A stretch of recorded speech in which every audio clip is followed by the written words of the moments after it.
Dad's silent revenge. How's it feel to be the man everyone hates? Patricia sneered at me across my own dining room table. Her phone pointed right at my face like she was filming some kind of social media content. I set down my coffee mug, looked her dead in the eye, and smiled. How's it feel to know you're homeless starting today? The room went dead silent. Her little smirk disappeared real quick. Gerald Hoffman, 58 years old, and I've been dealing with this woman's garbage for 5 years. Time to tell you how I got my house back. It all started in October when I found my late wife's wedding photos thrown in the trash. Not misplaced, not accidentally knocked over. Deliberately thrown away like garbage. These weren't sitting on some counter where they might have gotten swept up by mistake. Someone had climbed up to the top shelf at the spare bedroom closet, pulled down that old shoebox, and decided my 30 years of marriage belonged in the dumpster. I stood in my Phoenix driveway that evening, holding pieces of broken glass with Sarah's face smiling behind the cracks. My first wife, dead 15 years now. The woman who helped me raise my son Leonard when I was working 60-hour weeks running construction crews all over the valley. The woman who never complained when I came home covered in dust and concrete, who had dinner ready at 7 p.m., sharp every night for 3 decades. This wasn't carelessness. This wasn't spring cleaning gone wrong. This was Patricia making a statement about who belonged in this house and who didn't. See, 5 years ago, when Leonard's first wife died in that car wreck on the I-10, I wanted to help him get back on his feet. The man was destroyed, lost his job, could barely function, had medical bills piling up from trying to save her. So, I did what any father would do. I signed over the deed to this house, the house I'd bought with 32 years of construction wages, every overtime check, every weekend side job, laying tile or fixing someone's plumbing. I kept lifetime residence, rights, all legal and proper. My attorney made sure of that. I figured we were family. I figured blood meant something. I figured wrong. Patricia, his new wife, had different plans for my house, and apparently different plans for me. The morning after I found those photos, in the kitchen making breakfast when she walks in. Now, I've been cooking breakfast for construction crews of 20 hungry men for 3 decades. I know my way around eggs and bacon, but Patricia takes one look at my plate and says, "Gerald, maybe you should eat less. At your age, metabolism slows down. You don't burn calories like you used to." Leonard's sitting right there at the table, scrolling through his phone like nothing happened. Doesn't even look up. Just lets her comment sit there in the air like a bad smell. I'm standing there with my spatula, thinking about all the times I fed his skinny ass when he was growing up, all the pancake breakfasts and Saturday morning bacon, and now I'm supposed to take diet? Advice from someone whose idea of cooking is reheating takeout containers? Just trying to help, she added with that fake smile she practiced for her Instagram photos. That's when I knew this situation wasn't going to improve on its own. When someone starts policing what you eat in your own kitchen, they're not trying to help. They're establishing dominance. A few days later, I'm at Home Depot picking up some caulk for the bathroom when I run into Vernon Thompson, my old crew supervisor from the Mesa project. Guy took one look at me and said, "Gerald, you look like hell. What's going on, brother?" Vernon and I had worked together for 15 years. We'd built half the strip malls in East Phoenix, survived the recession of '08 when construction work dried up, celebrated when we finally got that big casino contract that kept us busy for 2 years straight. He could read me like a blueprint. I almost told him everything right there between the lumber aisles. Almost let it all spill out. How Patricia had taken over my house, thrown away my memories, made me feel like a stranger in my own home. But old habits die hard. In construction, you handle your own problems. You don't air your dirty laundry in public. "Just adjusting to retirement," I said, hefting the caulk tube like it was the most important thing in the world. Vernon studied me the way he used to study job site problems, looking for structural issues that weren't obvious at first glance. "Man, you earned your piece. 32 years running crews, dealing with contractors and building inspectors and weather delays. You should be fishing down at Roosevelt Lake, not looking like someone's beating you down." He wasn't wrong. I was getting beaten down, systematically and deliberately in my own house, by someone who acted like I was the problem instead of the solution. Someone who seemed to forget that, without my generosity, she'd be living in some apartment complex instead of a 2,400 square foot house with a pool and a 3-car garage. "You need anything?" You call me, Vernon said, squeezing my shoulder. I mean it. We take care of our own. I nodded, thanked him, went home to a house that felt less like home every day. 2 weeks before Thanksgiving, Patricia cornered me in the living room. She'd completely redecorated without asking. Gone was the leather furniture I'd bought with my first bonus check as crew supervisor. Gone was the oak coffee table I'd built myself in the garage one weekend when Leonard was maybe 10 years old. Everything was white and gray now, sterile as a hospital waiting room. We're doing things differently this year, she announced, like she was the CEO of Thanksgiving Corporation. Modern, not like the old ways. I was thinking I'd make the turkey like I always do, I said. Got my mother's recipe. Been using it for 40 years. Patricia laughed, but there wasn't any humor in it. Maybe let people who actually cook make decisions, Gerald. That smile of hers wasn't warm. It was the smile you give someone you're about to fire. The kind contractors use right before they tell you the job's going to someone else. I'm sure you have other contributions you can make. Other contributions. Translation. Stay out of the way and don't embarrass us in front of the guests. Leonard walked by during this conversation, heard every word, and just kept walking toward the garage. Didn't say a word.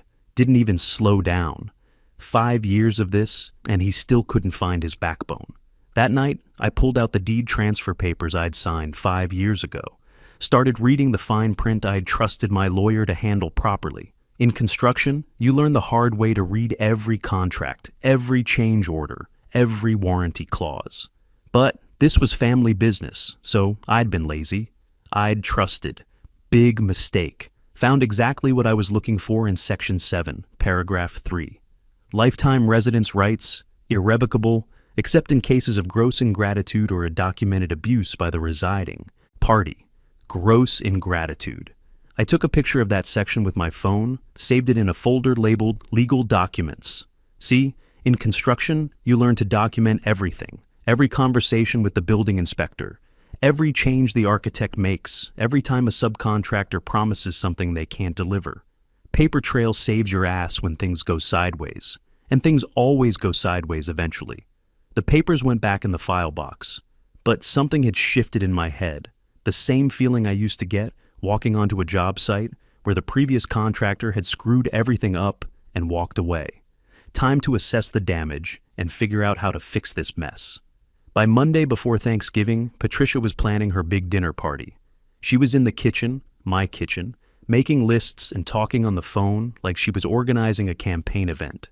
My friend Nancy is coming, she announced to Leonard, loud enough for me to hear from the living room. She just went through a messy divorce and needs company, plus her daughter Michelle. And I invited the Parkers from down the street. There'll be 7 of us. 7 witnesses, I thought. Perfect. Leonard nodded from behind his laptop. That's nice of you, honey. Nice of us, he should have said. But he didn't. Never did. Gerald, Patricia called out, making sure I heard. You can just be yourself, I guess. Translation. Sit there, shut up, and don't embarrass us while I show off in front of my friends. Sure, I said, walking into the kitchen.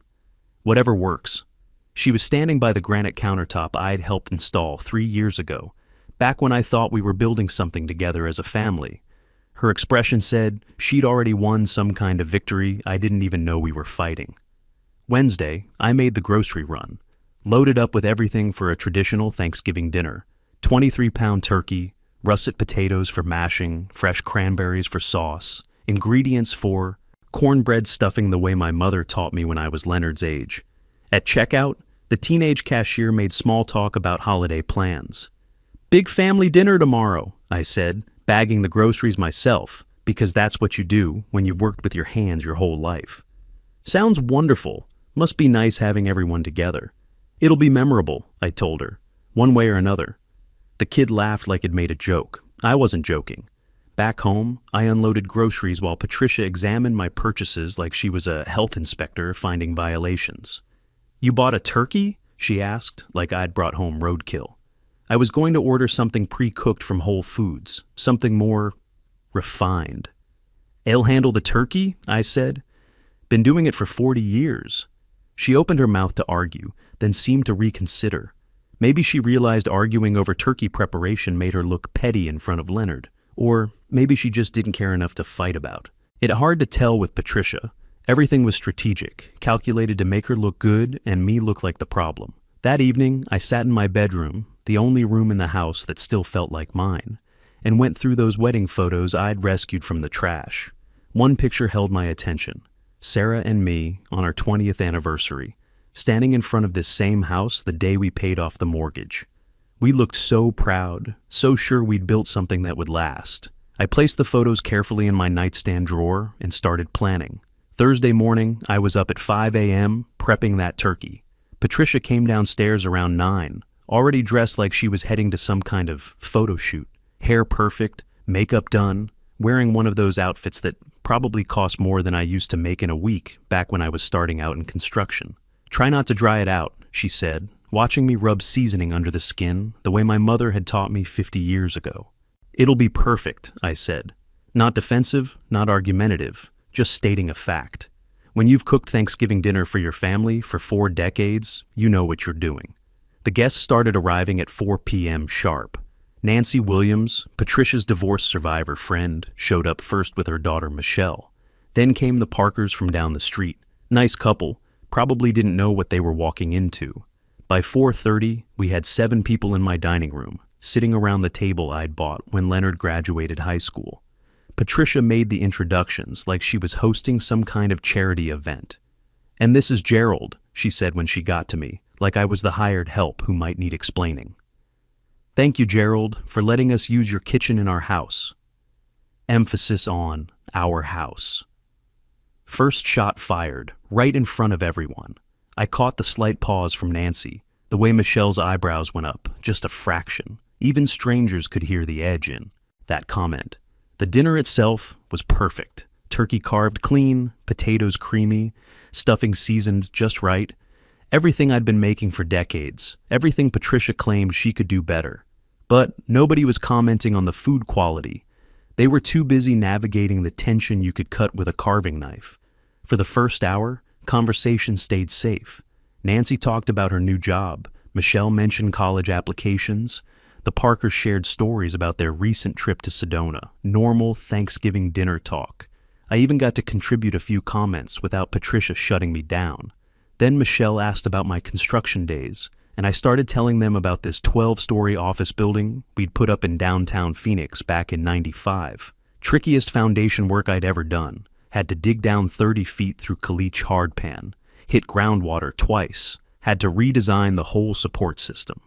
"Gerald," Patricia cut me off mid-sentence like I was some old drunk, boring people at a bar.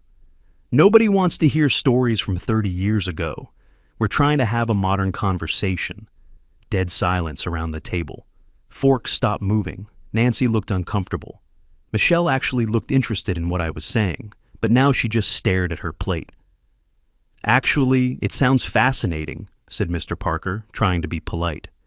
"Trust me," Patricia said, louder now, making sure everyone understood who was in charge of conversations in this house. "We've heard them all before." Leonard sat there like a statue, staring at his phone, said nothing, did nothing.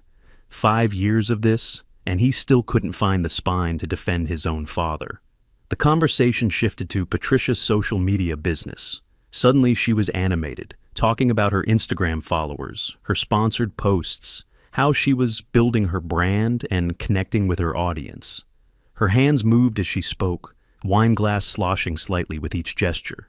"That's real. Innovation," Nancy said, playing right into it. "Well, some of us adapt to change," Patricia said, glancing directly at me. "Others cling to the past like it's some kind of security blanket." The wine was flowing pretty freely by then. Patricia was on her 4th glass when she really started getting comfortable with her audience. "You know what?" she said, standing up slightly, swaying just enough to show the alcohol was working. "Gerald, you're 58 now, right? That's the age most people start thinking about downsizing, moving somewhere more appropriate." "More appropriate for what?" I asked, keeping my voice level. "Your situation, single man, older, living on a fixed income." She gestured around the room like she was showing off property she owned. "This house is perfect for a young family. 3 bedrooms, well, really only 2 bedrooms available for actual family use, since one is occupied." She meant my bedroom, the room where I slept in the house I'd given them out of the goodness of my heart. Nancy jumped right in, either too drunk or too tactless to stay neutral. My parents moved to a senior community at 62. They said it was liberating. No more worrying about maintenance, no more feeling like they were getting in anyone's way. Getting in anyone's way. The message was crystal clear to everyone at that table. This house needs young energy, Patricia continued, emboldened by Nancy's support. It needs people who can really utilize the space, who can make it productive instead of just existing in it. I carved another piece of turkey, chewed slowly, let her keep talking. In construction, you learn to let the other guy dig his own hole before you point out how deep he's gotten. Let's be honest about the real issue here, Patricia said, setting down her wine glass with more force than necessary. The base clinked against the plate beneath it. When was the last time anyone actually needed you, Gerald? When was the last time you mattered to anyone? The table went completely quiet. Even the Parkers, who barely knew us, looked uncomfortable. Michelle stared at her hands. Nancy's mouth fell open slightly. Then Patricia asked the question that sealed her fate. How's it feel to be the man everyone hates? That's when I smiled. Not a friendly smile, not the kind you give to family. The smile you give someone when you know something they don't. The kind I used to give contractors right before I pointed out the fatal flaw in their bid. I don't know, Patricia, I said, standing up slowly from my chair, but I can tell you something I do know. I paused, let the silence build, let everyone at that table wonder what was coming next. I know how it feels to realize that, starting today, you are homeless. Nancy let out a nervous laugh, thinking it was some kind of comeback joke. Patricia's face went from smug to confused in about 2 seconds. What are you talking about? You heard me. The smile was gone now, just cold facts. 5 years ago, I gave Leonard this house, but there were conditions in the deed that you apparently never bothered to read. Leonard stood up fast, his chair scraping against the hardwood floor. It refinished myself. Dad, what are you talking about? Arizona law allows gift revocation in cases of gross ingratitude from the recipient, I said, looking straight at Patricia. And thanks for providing witnesses tonight. Their statements will be very useful in court. The guests started grabbing purses and making excuses about needing to leave early. Patricia was screaming now, wine and rage mixing together in her voice. This is insane! You can't just take our house because I hurt your feelings. It's not your house, I said quietly. It never was. I gave you a gift with conditions. Tonight, you showed me exactly what that gift meant to you. I walked to my bedroom, closed the door, and for the first time in 5 years, I locked it. Behind me, I could hear Patricia crying, Leonard trying to calm her down, trying to make sense of what had just happened. I sat on the edge of my bed and felt something I hadn't experienced in 5 years. Pure, clean relief. Next morning, I called Harold Bennett, the best real estate attorney in Phoenix. I'd built his office building back in '98, and he owed me a favor. More importantly, he was good at his job. Gerald, he said after I explained the situation, gift revocation for gross ingratitude. Don't see many of these, but you've got a solid case here. I told him everything, every insult, every witness from Thanksgiving, the systematic pattern of disrespect over 5 years. They'll hire their own lawyer, Harold warned. Try to argue the gift was absolute, that you can't impose conditions retroactively. Let them argue, I said. I've got documentation going back 5 years. Harold smiled. 32 years in construction teaches you to keep good records, doesn't it? We filed the petition that Monday. Patricia and Leonard had 60 days from official notice to find somewhere else to live. Court hearing was set for January 15th. The house became a war zone after that. They stayed in their bedroom or left entirely. We didn't speak, didn't make eye contact. Just existed in the same space like opposing armies waiting for battle. By December, Patricia had hired Susan Mitchell with her parents' money. $8,500 retainer Harold told me about. She's good, he said, but she's working with weak material. That's when I discovered Patricia's social media campaign. She'd posted on Instagram and Facebook, painting herself as the victim of a cruel father-in-law stealing our home. The comments were predictable. Outrage, sympathy, suggestions for family counseling. I forwarded everything to Harold. Document it all, he said, but don't respond publicly. Let her words speak for themselves. But I did more than document. I started going through 5 years of financial records, using the same systematic approach I'd used for construction. Project accounting. Found something interesting. Patricia's social media business was pulling in serious money. Money she wasn't reporting to the IRS. I created an anonymous email account, gathered screenshots of her sponsored posts, estimated her income based on follower counts and engagement rates, and filed a tip with the IRS.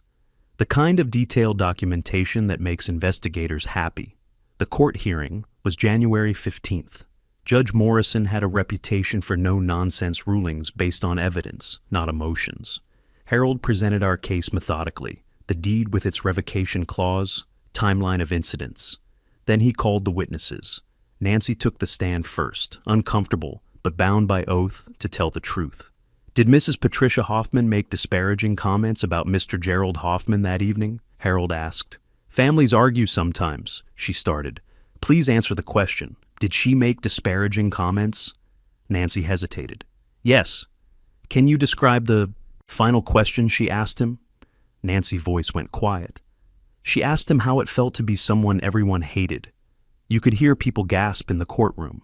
Michelle testified next, brief but devastating. Was Mr. Hoffman treated with respect in his own home? Harold asked. No, absolutely not. Did anyone defend him when he was being insulted? Michelle glanced at Leonard sitting in the gallery. No, his son stayed quiet the whole time. Judge Morrison reviewed everything, documents, testimony, the systematic pattern of disrespect.